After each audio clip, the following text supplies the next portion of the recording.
Hello, this is Howard of DSPIRA. Now that we've finished all the resistors, you can see that they've been populated. We're going to now show you how to solder a capacitor.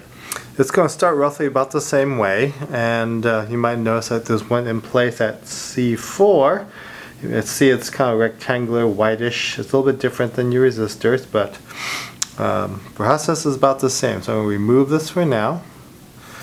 I'm going to place a dot of solder, just like we did with the resistors, on one of the plates.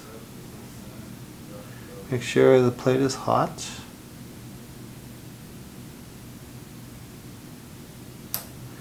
And that should be enough.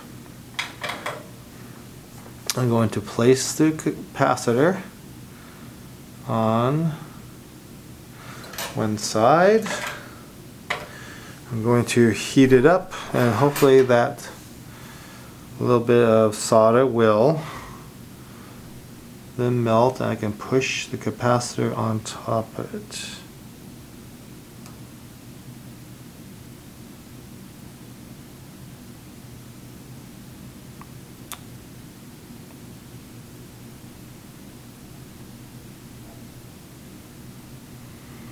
Put it in place. Make sure you leave enough room on the other side to solder the other side.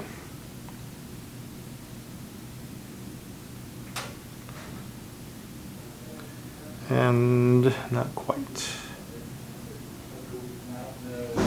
Make sure you leave enough room to solder on the other side, and that should do it.